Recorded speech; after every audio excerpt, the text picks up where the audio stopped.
কুরআন হাদিসের আলোচনা শুনিয়া দুই চোখ দিয়া পানি ছাড়ুন, তাহলে তুমি বড় ভাগ্যবান হইবা, তাহলে তোমার আমল শুধরাইবে, তাহলে তোমার অন্তর এরকম ভাবে পরিবর্তন হবে যদি চোখের পানি আসে। এই জন্য বিশ্ব নবী বলেন 2 রাকাত নামাজ পড়ো, ও সাহাবায়ে কেরাম পড়ো, 2 রাকাত নামাজ পড়ো, নফল নামাজ পড়ো। কেন তারা আফসোস করে কবরে শুইয়া শুইয়া আফসোস করে, আমি তো যদি 1 মিনিট পাইতাম তাহলে নামাজ পড়তাম, আমার তো এখন নামাজে কোনো কাজে আসবে না, কাজে আসবে না। এ বন্ধু, পথচারীরা পড়তে যায়, একজন পথচারী পড়তে যায় সূরাতুল ফাতিহা, সূরাতুল ইখলাস তেলাওয়াত কইরা সওয়াব রেসানি করছে। আল্লাহ, আমার এই পবিত্র কালামুল্লাহ যে তেলাওয়াত করেছি এর সওয়াব এই কবরের বাসিন্দাদেরকে তাদের আত্মার মাগফিরাতের জন্য পৌঁছায়া দাও।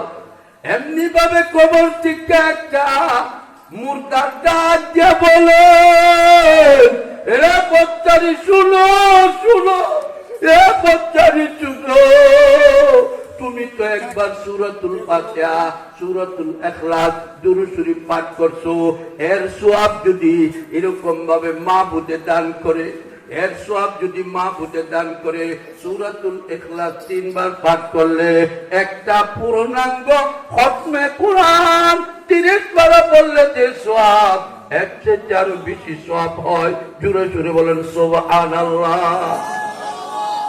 কুল হুয়াল্লাহু আহাদ আল্লাহুস সামাদ লাম ইয়ালিদ ওয়া লাম ইউলাদ ওয়া লাম ইয়াকুল লাহু কুফুয়ান আহাদ। 1 মিনিটও লাগছে না, কিন্তু খতমে কোরআনের সওয়াব আমলনামার মধ্যে আমার আল্লাহ লিপিবদ্ধ করে। ডাক দিয়া মুর্দারে বলে, এ পথচারী শুনো, পথচারী শুনো, তুমি একটা হরফ পড়বা, একটা হরফে তোমাকে 10টা টিকা নিয়া 100 টিকা নিয়া তোমাকে 700 গুণ সওয়াব দেওয়া হবে। আমরা যদি কোটি কোটি বার এরকম ভাবে তেলাওয়াত করতে থাকি, খতম আদায় করতে থাকি, কোটি কোটি বার খতম আদায় করলে, আর তুমি একবার সুবহানাল্লাহ পড়বা, এর পরিমাণ সওয়াবও আমরা পাইব না। জোরে জোরে বলেন সুবহানাল্লাহ। আমাদের কবরবাসীরা কোটি কোটি কোটি কোটি বার খতমে কোরআন আদায় যদি কবর ত্যাগ করে, আর জীবিত একটা মানুষ একবার সুবহানাল্লাহ পড়ে, তার মোকাবেলা, তার সওয়াবের মোকাবেলা কোনদিন আসবে না। জীবিত মানুষটার একবার সুবহানাল্লাহ এত দামি, এত দামি, ওইটা বুঝে আসবে কবরের বাসিন্দা হইলে, কবরের বাসিন্দা হইলে, অন্যথায় বলতে আসবে না। শ্বাস বন্ধ হয়ে যাবে, ঘুরাইয়া ঘুরাইয়া তাকায় দেখে, ঘরের দিকে একবার তাকায়, বাড়ির দিকে একবার তাকায়, টাকার দিকে তাকায়, স্ত্রীর দিকে তাকায়, সন্তানের দিকে তাকায়, আর চিৎকার মারে, 2 চোখ দিয়া পানি পড়ে, এখন চিৎকারও দিতে পারে না। এরকম হয়নি, এরকম হয়নি। ওরে বন্ধু, এই অবস্থা আসবার আগে আগে এখনো সমাজে তওবা করো, গুনাহ ছাড়ো, গুনাহ ছাড়ো, তওবা করো। হাঁটি তওবা যদি করতে পারো, এই তাফসীরে তওবার দিকে তোমাকে আহ্বান করে, গুনাহ ছাড়ার দিকে আহ্বান করে, নামাজ আদায় করার দিকে আহ্বান করে। তুমি গুনাহ ছাইরা নামাজ আদায় করো ভাই। কত ওয়াক্ত নামাজ তুমি কাজা করছো? 1 ওয়াক্ত নামাজ কাজার জন্য আল্লাহর নবী বলেন 2,88,00,000 বছর তোমাকে জাহান্নামের মধ্যে জ্বালানো পোড়ানো হবে। জোরে জোরে বলে নাউযুবিল্লাহ। এ বন্ধু যুবক, 15 বছরের পর থেকে নিয়া কত ওয়াক্ত নামাজ তুমি চাল্লারে যুবক? ওরে যুবতী, কত ওয়াক্ত নামাজ চাচ্ছো? ও যুবক, আর কত মোবাইল লইয়া আমোদ প্রমোদ করবা, গুনার কাজ করবা? এইগুলি চারো না যুবক। কত যুবক তোমার মতো ওই পূর্ব দিকে দা বড় গুরুস্থানের মধ্যে কত যুবক মাটি হাজার হাজার মন মাটি লইয়া শুইয়া আছে, মাটি তাস চামড়া শরীর হাইতে হাইতে হাঁটতে গুলি পর্যন্ত মাটির সাথে মিশাইয়া দিছে। এরা যুবক, তোমার এই মরার কথা স্মরণ হই না, তুমি মরবে না। ও যুবতী, আর কত গুনার কাজ করবা? ও মা, আর কত গুনার কাজ করবা? এরে ভাই, আর কত গুনার কাজ করবা? ধন সম্পদ হয়ে যাওয়া এটার মধ্যে শান্তি আর কামিয়াবি না, কথা ঠিক না বেশি? ধন সম্পদ কারণ ফেরাউনের কম ছিল না, কম ছিল না।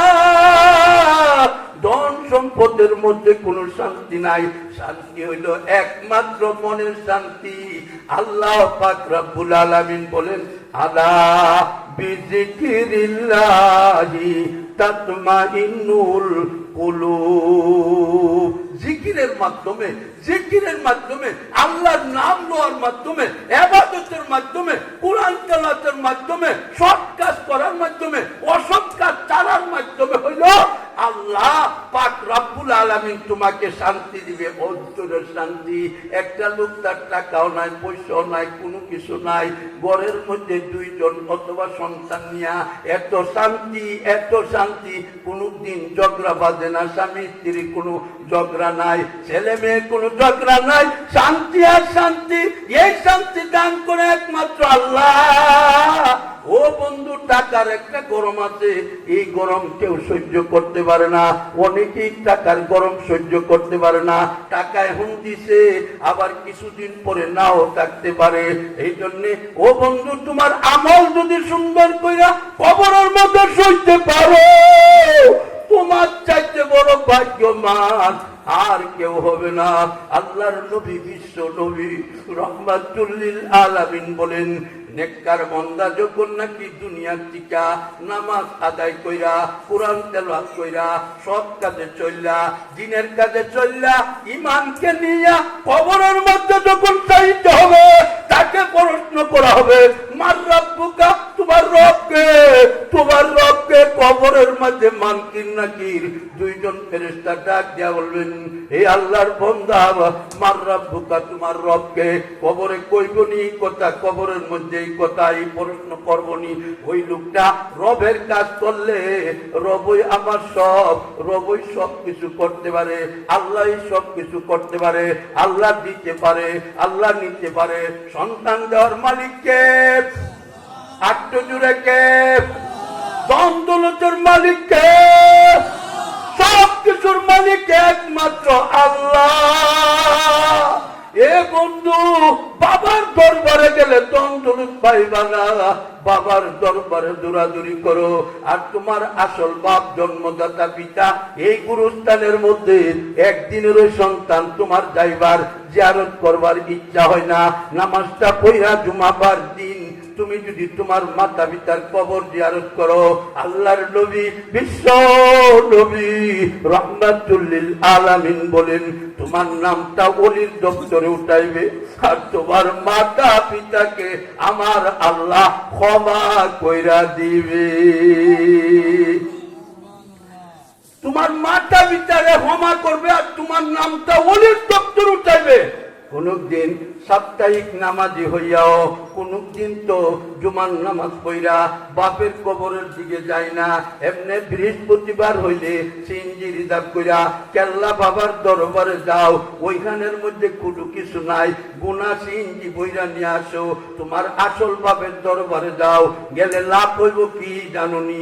বিশ্ব নবী ১,৫০০ বছর আগে বলতেন, মানজারা কবরা আবওয়াইহি আও আহাদিহিমা ফি কুল্লি জুমাতিন গুফিরা লাহু।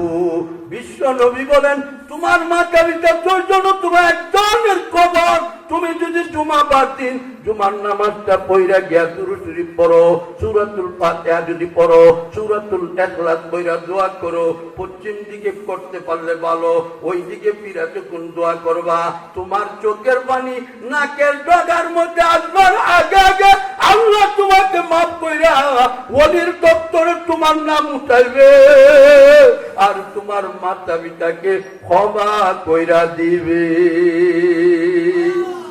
ও ভাই, মা বাপ কত চিৎকার মারে, কত কান্নাকাটি করতেছে কবরের মধ্যে।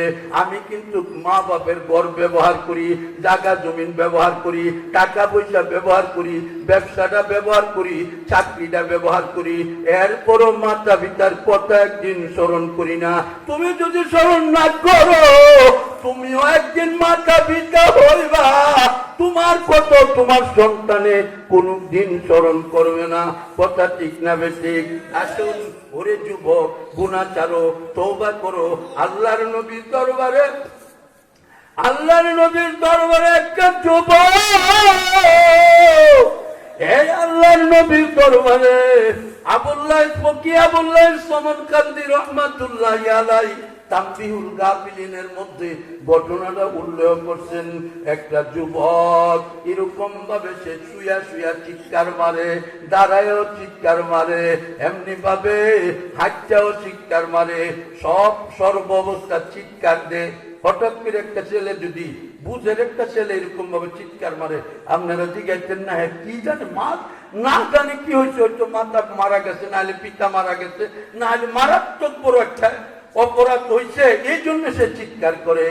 সে চিৎকার করতেছে, শুয়া চিৎকার দেয়, বসে চিৎকার দেয়, এমনি ভাবে দাঁড়ায় চিৎকার মারে। হযরত ওমর রাদিয়াল্লাহু তাআলা আনহু বিশ্ব নবীর দরবার থেকে আইসা দেখে যুবকটা পথের মধ্যে চিৎকার বলে, যুবকটা চিৎকার দেয়, এ যুবকের দলেরা, আমাদের চোখের মধ্যে তো পানি নাই। সাহাবায়ে কেরামের জমানার মধ্যে, সাহাবায়ে কেরামের চোখের মধ্যে কত পানি ছিল। হযরতে উসমান কবরস্থানের পাশে গেলেই চোখের পানি দিয়া বুক বাসাইয়া দাড়ি বাসাইয়া কান্ত। জুড়ে জুড়ে বলেন সুবহানাল্লাহ। অথচ হযরত উসমান তার জীবন দশায় আল্লাহর নবী বলছেন, উসমান তুমি জান্নাতি, উসমান তুমি জান্নাতি। এরপরও চোখের পানি দিয়া দাড়ি বাসাইয়া বুক বাসাইয়া কান্দে। কবরের পাশে গেলে কেন কান্দে রে? ও জগতের মানুষ, ভালো করে শ্রবণ করো। সাহাবায়ে কেরাম ডাক দা বলেন, উসমান তুমি নবীর দুই মেয়ের জামাতা, তুমি জিন নুরাইন, তুমি জান্নাতে যাবে। এরপরও তুমি এরকম কবরের পাশে গেলেও দাঁড়াও, দাঁড়াইয়া চোখের পানি দিয়া, দুই চোখের পানি দিয়া দাড়ি বাসাইয়া বুক বাসাও, কেন কান্নাকাটি করো? বিশ্ব নবীর দরবারে থাকলে তোমার চোখটা পানি আসে না। জান্নাত জাহান্নামের কথা আল্লাহর নবী করে, তোমার চোখটা পানি আসে না। কবর গেলে তোমার চোখটা কেন পানি আসে? হযরত উসমান ডাক দাওলেন, সাহাবায়ে কেরামের দলেরা, তোমরা জানো না, তোমরা জানো না, আল কবরু মানজিলাতুন মিন মানাজিলিল আখিরা। কবর হইল পরকালের প্রথম গেট, পরকালের প্রথম গেট হইল কবর। এই কবরের মধ্যে যারা ধরা হয়, সামনের গেটগুলি আরো মারাত্মক কঠিন হইয়া দাঁড়াইবে। জুড়ে সুরে বলেন সুবহানাল্লাহ। কবর হইল পরকালের প্রথম গেট। দিকেন অনুষ্ঠান করলে গেটের পর গেট থাকে, প্রথম গেটের দারোয়ান ওই তারা আটকাইলে আর যাইতে পারবো হেন? কবরে যদি তোমার আটকাইলা প্রথম। এই জন্য উসমান কান্দে, জান্নাতের সুসংবাদ প্রাপ্ত সাহাবী হযরত উসমান কান্দে। আমি এই জন্য কান্দি, আমি কবরের প্রথম গেটের মধ্যে, পরকালের প্রথম গেটের মধ্যে আমি ধরা হয়ে যায়। এই জন্য চোখের পানি দিয়া দাড়ি বাসাইয়া বুক বাসাইয়া জমিনে পর্যন্ত পানি ছাড়ে। কিরকম পরকালের বই ছিল সাহাবায়ে কেরামের অন্তর মধ্যে। তোমার আমার কবরের বই নাই, জবাবদিহিতার বই নাই, হিসাবের বই নাই। অন্ধকার কবরের মধ্যে তুমি কিভাবে থাকবা? একা তুমি থাকতে হবে যুবক। এমনি দুনিয়ার বাড়িতে তোমার একটা ঘর দিলে, এই ঘরের দরজা জানালা সবগুলি লাগাইয়া বাতিটা যখন অফ করো, তখন তোমার ভয় লাগে। ওরে কো যুবক, ও মুরব্বী বাবারা, মা বোনরা, অন্ধকার কবরের মধ্যে তোমার দিয়া লাভ মাইরা মাইরা যখন তোমার ব্লাড সম্পর্ক মানুষরা উঠতে আসবে, কোন অবস্থা হবে তোমার? তুমি ওই সময় চিৎকার মারবা।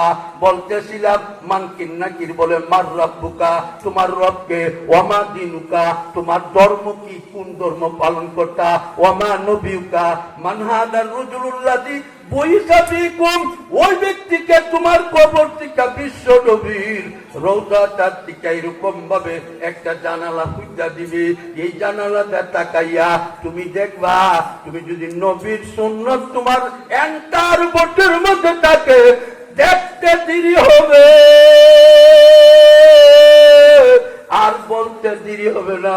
হুয়া রাসূলুল্লাহ সাল্লাল্লাহু আলাইহি ওয়াসাল্লাম, উনি হইলেন জবানার শেষ নবী, সাইয়্যিদুল মুরসালিন, খাতামুন নবীন, বিশ্ব নবী, জিন্দা নবী, রওজাটারে শুয়ে রয়েছেন নবী।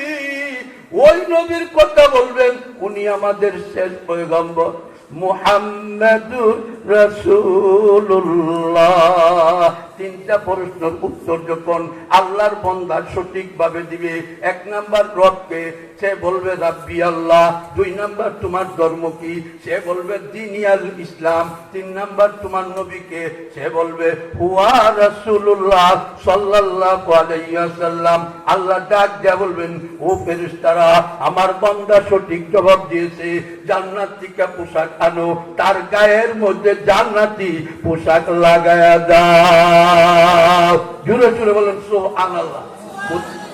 এ জগতের মানুষ, দুনিয়ার কোন পোশাক কবরের মধ্যে থাকবে না।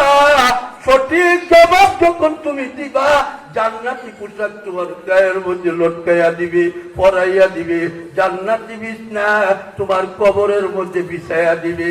আল্লাহর নবী বলেন, জান্নাত থেকে তোমার কবর পর্যন্ত একটা জানালা, একটা ছিদ্র খুলিয়া দিবে। এই ছিদ্র দিয়া জান্নাতি হাওয়া বাতাস তোমার কবরে সুগেরান আসতে থাকবে। وَافْرِشُوا مِنَ الْجَنَّةِ وَالْبَسُوا مِنَ الْجَنَّةِ وَاقْطَعُوا لَهُ بَابًا إِلَى الْجَنَّةِ।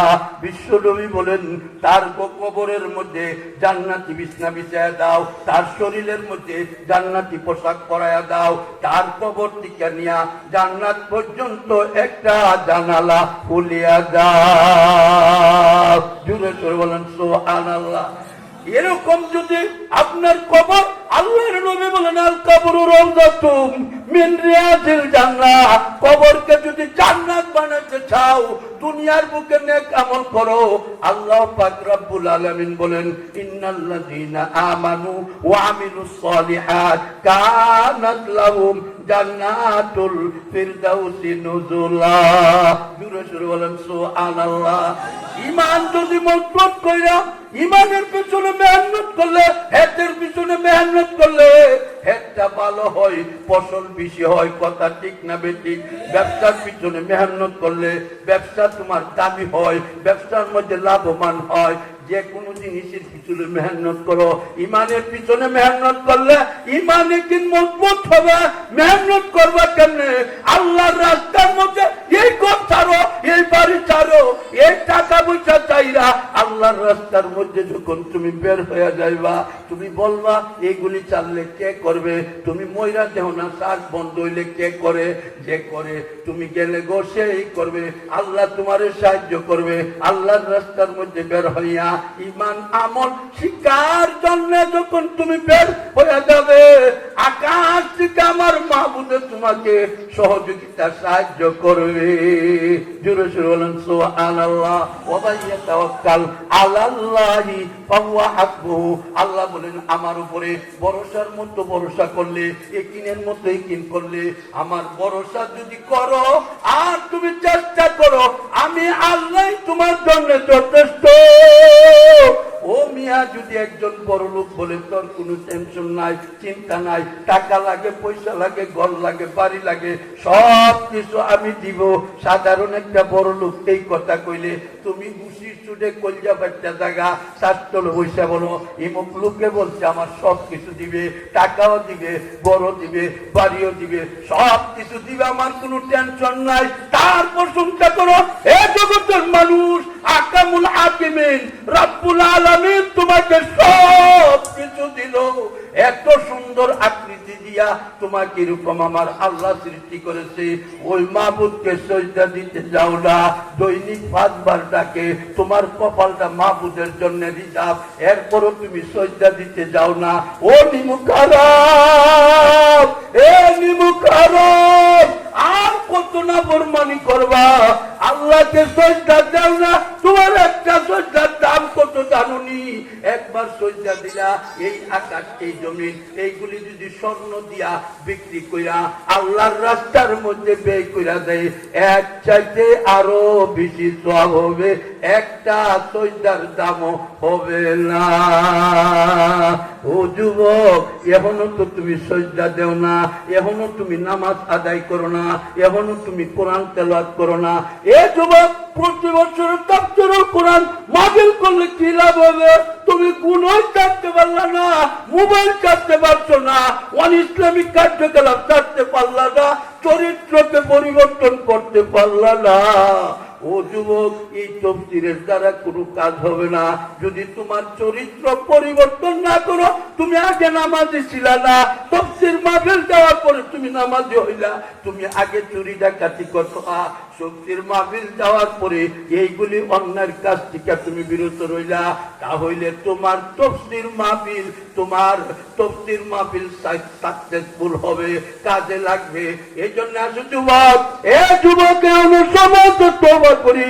ওই যুবকটা বিশ্ব নবীর দরবার থেকে হযরতে উমর রাদিয়াল্লাহু তাআলা আনহু বের হইছে, রাহমাতুল লিল আলামিনের দরবার থেকে বের হইয়া দেখে রাস্তার মধ্যে দাঁড়ায়া কান্দে, এমনি ভাবে শুইয়া কান্দে। ও বন্ধু, মনোযোগ সহকারে শুনো, কাজে লাগবো। যুবকটা কান্দে, দাঁড়ায়া বৈশা শুইয়া কান্দে। খলিফাতুল মুসলিমিন হযরত উমর ডাক দা বলেন, হে আল্লাহর বান্দা যুবক, কেন ক্রন্দন করছো? এরকম ভাবে কেন কান্দো? বৈশা কান্দো, দাঁড়ায় কান্দো, শুয়া কান্দো রে যুবক, কেন তুমি এরকম ভাবে কান্দতেছো? যুবকটা ডাক দিয়া বলেন, খলিফাতুল মুসলিমিন উমর, আমি যুবক একটা অপরাধ করেছি, অন্যায় করেছি, গুনার কাজ করেছি, সেই জন্য আমি কান্দি, এই জন্য আমি কান্দি। আমাদের যুবকরা চোখের মধ্যে পানি নাই, কত অন্যায় করে, প্রকাশ্য করে, গোপনে করে, রাত্রে করে, দিনও করে, আড়ালে করে, কত গুনাহ করে। ও যুবক, তুমি মনে করতেছো কেউ তো দেখলো না? না, কিরামান কাতিবিনা ইয়ালামুনা মা তাফআলুন। আমার আল্লাহ বলেন, তোমার দুই গাড়ির মধ্যে দুইজন ফেরেশতা, ডান কাঁধের ফেরেশতা তাফসীরের জন্য নিয়ত করছো, এখনো আসো না। আজকে তাফসীরে যামু। ও মুরব্বী বাবারা, তাফসীরে যামু।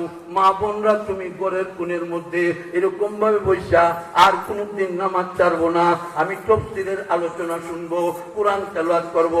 শুধুমাত্র নিয়ত করছো, নিয়ত করতে দেরি। আল্লাহর নবী বলেন, ওই ফেরেশতা ডান কাঁধের ফেরেশতাকে বলে, এক থেকে নিয়া 700 গুণ সওয়াব লিপিবদ্ধ করো। জোরে জোরে বলেন সুবহানাল্লাহ। শুধু আলী নেক কাজের নিয়ত করছে, নেক কাজের নিয়ত 1 থেকে নিয়ে 10 থেকে নিয়ে 700 গুণ